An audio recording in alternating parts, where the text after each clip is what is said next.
আজকে ক্যান্ডি পুরো নিজের ভাইকে আদর করার মুডে আছে। ভাই গেছিলো ওর কাছে ঘুমাতে, একটুখানি শুতে গিয়েছিল, তো ভাইকে এমন আদর করেছে, ভাই বুঝতে পারছে না কী করবে। ভাইয়ের কিন্তু চলে যাওয়ার এক ফোঁটাও ইচ্ছে নেই। ও যে দিদি যে ওকে চেটে দিচ্ছে, দিদি যে ওকে আদর করছে, ভিজিয়ে দিচ্ছে, ওতে ওর কিচ্ছু যায় আসে না। ও কিন্তু ঘুরে ঘুরে সেই ক্যান্ডির কাছে গিয়েই বসছে, কারণ ভালোবাসে। ক্যান্ডি যেমন নিজের ভাই বোনদের ভীষণ ভালোবাসে, রিমও সেরকমই ক্যান্ডিকে ভীষণ ভালোবাসে। মানে ওর এতগুলো দিদি দাদা আছে, কিন্তু ক্যান্ডিকে বেশি ভালোবাসে। ক্যান্ডির কাছে গিয়ে ঘুমায়, ঠিক আছে। আর ক্যান্ডি বেচারি বুঝতে পারছে না কী করবে। ওদিকে ওর মাম্মা ওকে বলেছে যে আচ্ছা শুধুই ভাইকে আদর করা হচ্ছে, আমার আদরটা কোথায় গেল। সেটা শুনে ক্যান্ডি একটু উঠলো, উঠে একটুখানি নিজেকে ঝেড়ে টিড়ে নিয়ে মাম্মার দিকটা একটু দেখার চেষ্টা করছে। না না, ভুল করে ফেলেছে, শুধু ভাইকেই আদর করলো।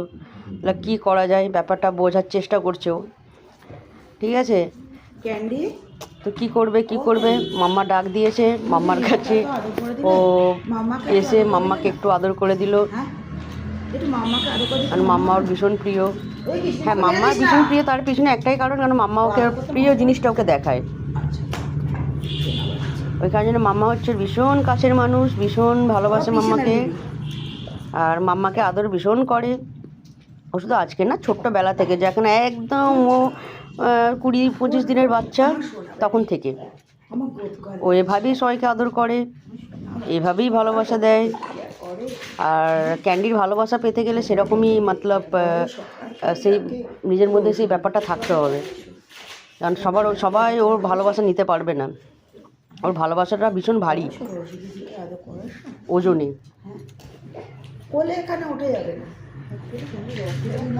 ওই জন্য বললাম তোর ভালোবাসাটা খুব ভারী।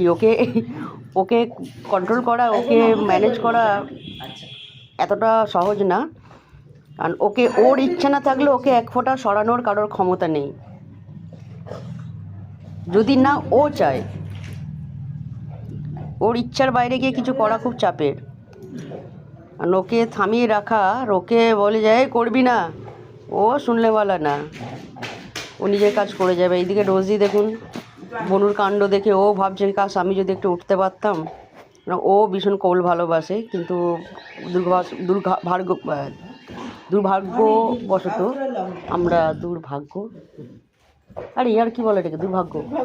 দুর্ভাগ্যবশত আমরা সময় দিয়ে উঠতে পারি না, কারণ দি ভীষণ রকম কাজে ব্যস্ত থাকে।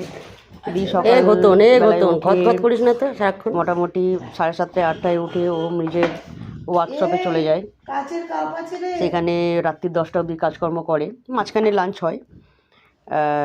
রাত্রি 10টা অবধি কাজ করে, তারপর ফ্রি হয়ে বাচ্চাদেরকে একটু টাইম দিতে পারে। তাছাড়া বাচ্চাদেরকে একদম টাইম দিতে পারে না, সেই কারণে আমাদের ভিডিও হয়তো রেগুলার বেসিসে আসে না। যখনই ওই জন্য বাচ্চারা যখনই মাম্মাকে একটু পায় সামনে বা কাছে, তখনই একটু তাদের একটু ভালোবাসাটা বেড়ে যায়, কারণ খুব অল্প টাইমের জন্য পাই তো। আর যারা ওরা যেহেতু আমাদের দিকে তাকিয়েই বেঁচে আছে বা আমাদের জন্যই আছে, সো আমরাই ওদের কাছে সব। আর রোজই বেচারা কী করবে বুঝতে পারছে না। বনু নিয়ে গেছে, বল নিয়ে আসতে এসে, এদিকে রিমুও দেখে হিংসা হয়েছে, রিমুও এসছে, বলে শুধু দিদিকে আদর করলে হবে না, আমাকেও করতে হবে। ওই জন্য দিদি চলে গেছে, এবার ভাই এসছে আদর খেতে। এই হচ্ছে বাড়ির অবস্থা সারাক্ষণ। মানে বাচ্চারা একটু মামাদের কাছে পেলেই ব্যাস ওদের শুরু হয়ে যায় খেলাধুলা। বাচ্চারা ছাড়া হচ্ছে এমন বাচ্চা এরা, যে ওরা মাম্মা ঠাম্মা তা কিচ্ছু বোঝে না। ওদের কাছে পরিবার ভীষণ ইম্পর্টেন্ট। আর ওরা যাদের ভালোবাসে তাদেরকে ওরা পুরো ভীষণ রকম আদর, মানে ভালোবাসায় ভরিয়ে রাখে। সেটা খুবই কম সংখ্যক মানুষ, বলবো না যে সবাইকে, কারণ ওরা খুব চুজি হয়।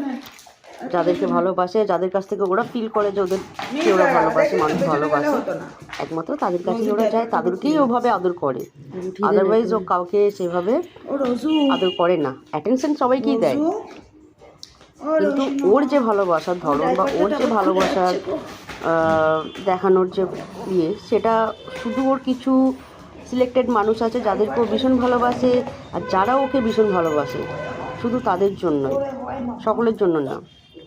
কারণ ওরা ভাইব্রেশন ফিল করে যে কে ওদের ভালোবাসে, কে ওদের ভালোবাসে না, কে পছন্দ করে, কে পছন্দ করে না। আমাদের থেকে ওরা হয়তো বেশি বোঝে। আমরা যেটা চোখে দেখতে পাই না, আমরা মানুষের মন পড়তে পারি না, ওরা তো তার ভেতরটাও পড়ে নেয়। এই হচ্ছে অবস্থা। ভালো থাকবেন, সুস্থ থাকবেন।